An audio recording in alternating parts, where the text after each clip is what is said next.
Okay, so I originally recorded a version of, or wrote a version of this intro that highlighted different things that happened last year and some movies that came out in 2024 or 2023. However, because I wrote that script around 4.5 months early than when I'm recording this, it basically figures that there's no point in just doing that and talking about this stuff because you already know what's going on. So I'm just gonna go straight into it about what films I, well, what about the top 10 films of last year that I watched, in my opinion. However, before we start, there were some films I watched this year that were from last year, those being Gladiator 2, Emilia Perez, Deadpool and Wolverine, and Flow.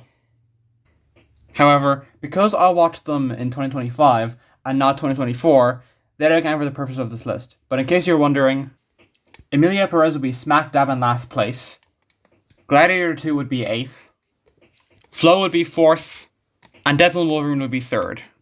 And so, without further ado, here are my top 10 films of 2024, in my opinion. Bit late. Number 10. Saving Bikini Bottom, the Sandy Cheeks movie.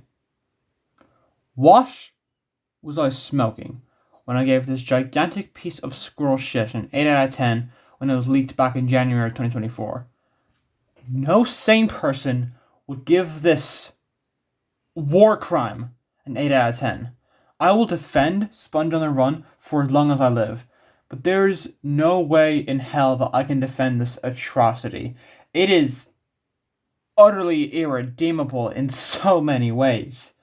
What can I say about it that everybody else hasn't already said? SpongeBob is annoying. There's way too much fetish crap in this movie. The Cheeks family themselves are barely in the damn film. The animation effects are really poor compared to the third film. The comedy, for the most part, is immature and ill-timed, quoting Buzz from Home Alone 2, which is a more worthwhile experience than watching this garbage. The human actors are atrocious, and the actual story is so boring and doesn't follow the typical structure of a SpongeBob movie, making the pacing rushed and underdeveloped, while also incredibly slow as well.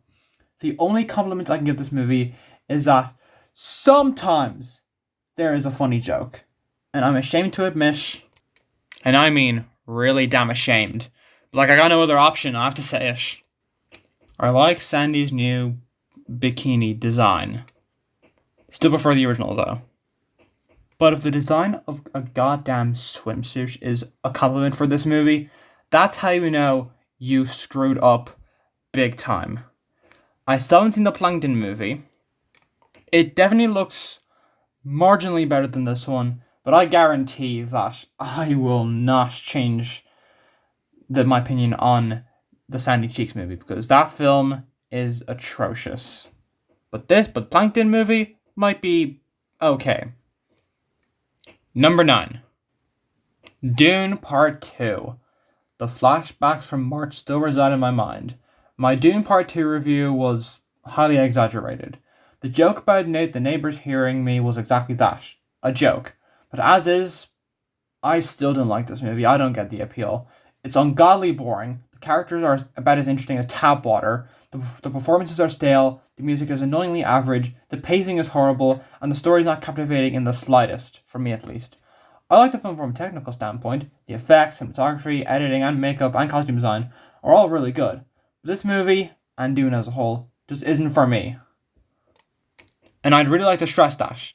It isn't for me. You can like a film that I dislike all you want. I'm not forcing you to dislike Dune. If you love it, that's great. I'm happy for you.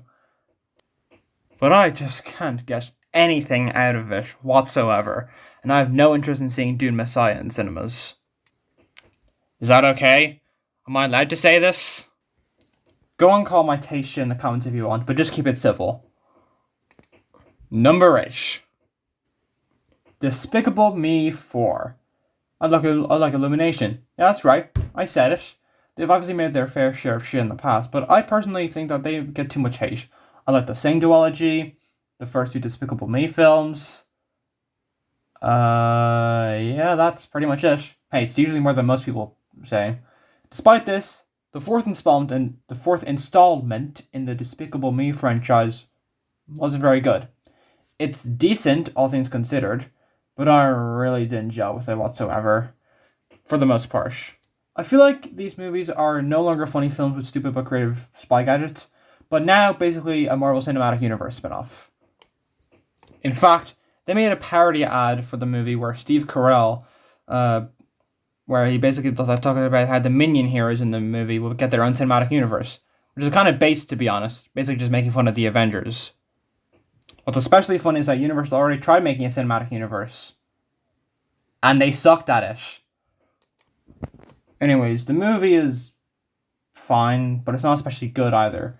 The animation is fine, the story and characters are not so fine. The villain is basically a Marvel supervillain, and the minions themselves are just their usual selves. It's a pretty boring movie, which is the worst kind of movie. Despite this, I want to go on the Minion Party Bus. It looks fun. Number 7. Lift.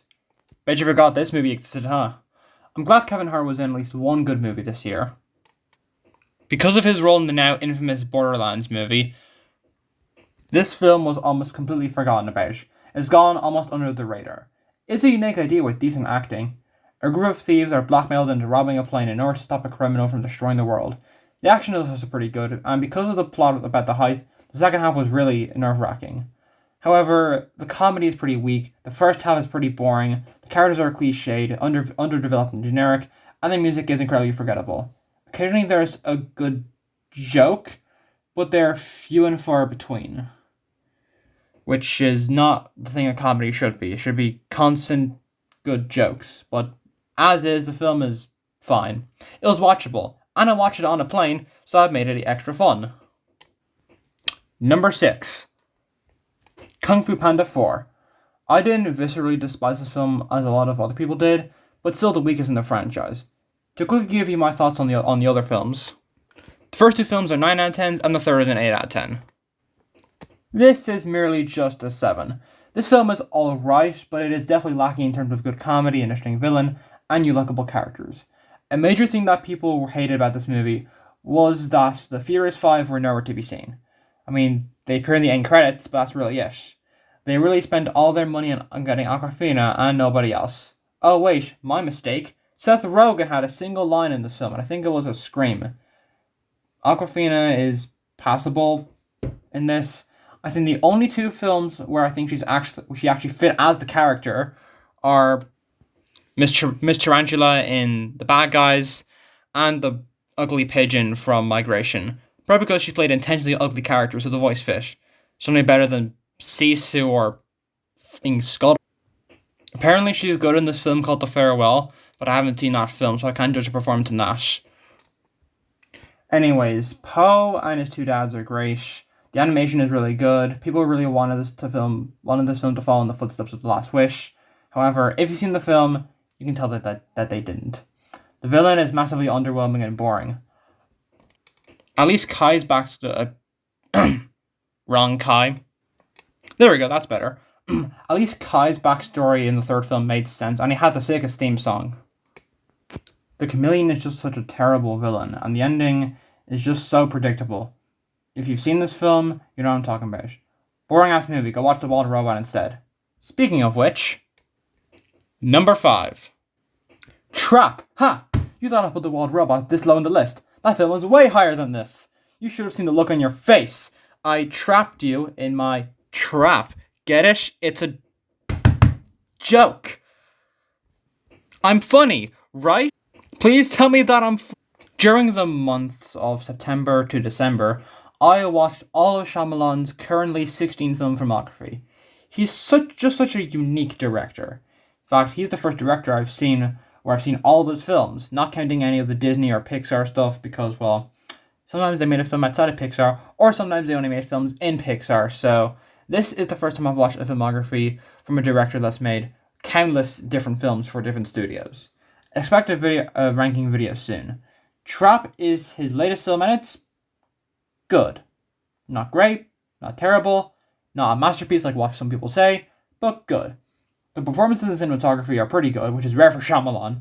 The music is great and really captures what real concerts are like. He definitely did his homework for what musicians are like after the disaster that was, well, mid-sized sedan and old. Again, get ready for that ranking. I'm gonna tear into that film so bad. Spoilers, by the way. But yeah, so the actual concert in this film is handled really well. The idea of the film is unique, and the film can get intense in certain scenes. However, not everything is good, obviously. The Butcher is not a very good serial killer. He does some pretty stupid things. The twists, yeah, twists, plural. There are two twists in this film, and both of them are bad.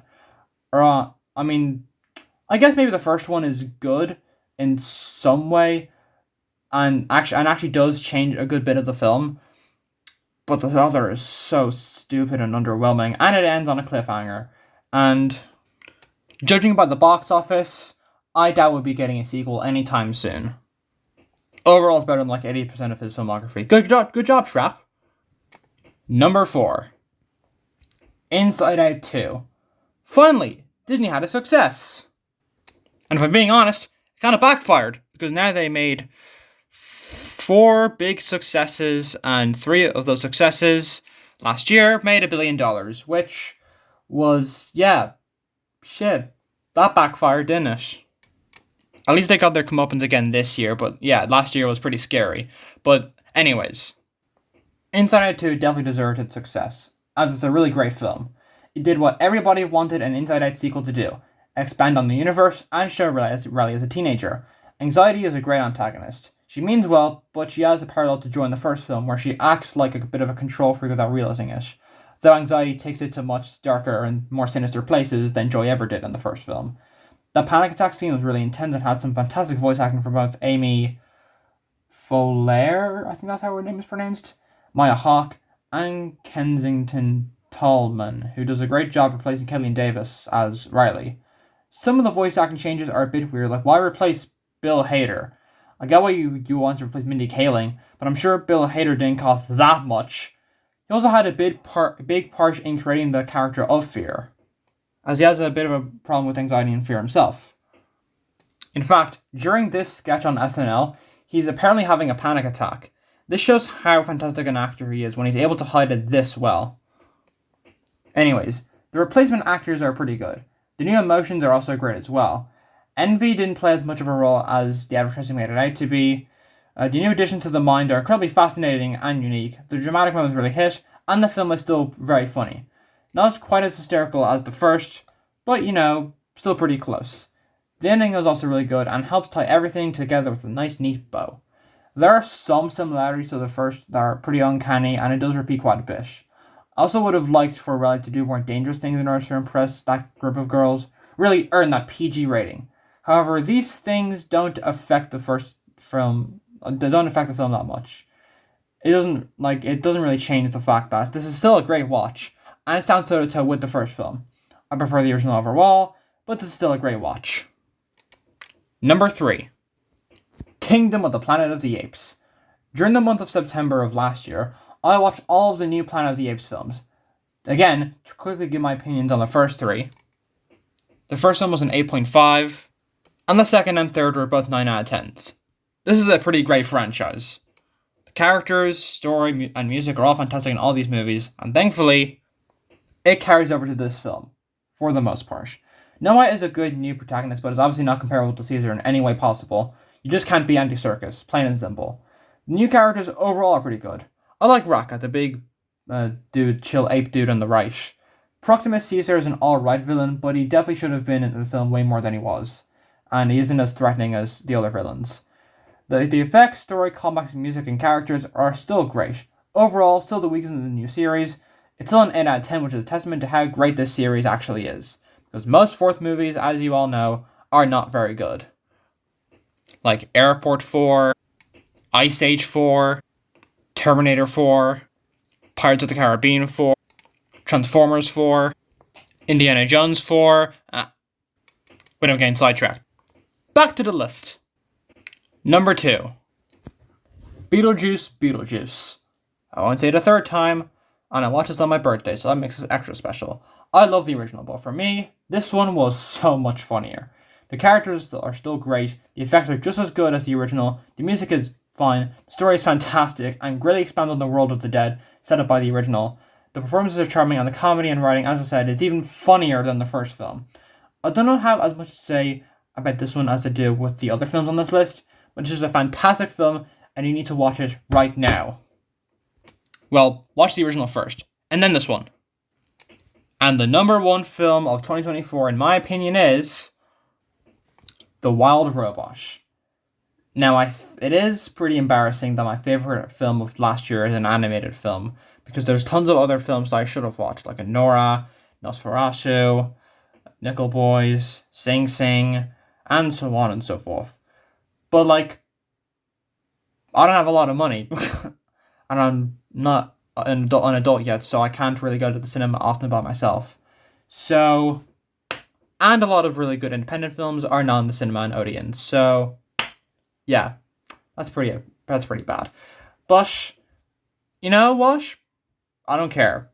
Wild Robot is a fantastic cinematic achievement that just completely amazes me, and I wasn't expecting this from DreamWorks. I haven't seen all their films, so I can't really say for certain what most of their other films are like.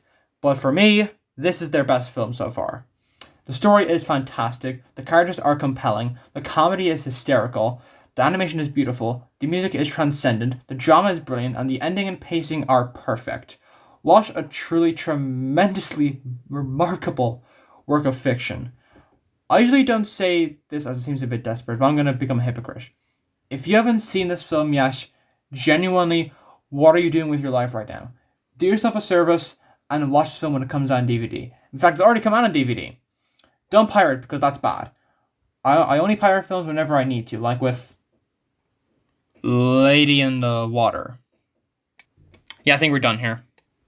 So, if we assess the year for me, I've seen 2 films that came out last year that were above a 9 out of 10, and then there's everything else. You're not very good. With 2023's top 15, there wasn't a single bad film in that list. Now I've seen 23 films in 2023, and the only bad one I've seen is Wish, which I gave a 2 out of 10. That shows how much stronger 2023 was as a whole. 2024 had some fantastic films, but a lot of it was just white noise, which is not what a year for film should be. Hopefully, 2025 is a much better year overall. I mean, so far, Disney's attempt at making a Snow White remake has backfired horribly for them, with that fantastic rating of 1.6. So maybe we'll hopefully see an end to the live-action remakes. Maybe. Anyways, I hope you enjoyed my very long overdue video up at the top 10 films of 2024 in my opinion. Make sure you like and subscribe. And if you're mad that I still don't like Dune, I don't know, what do you want me to do about it?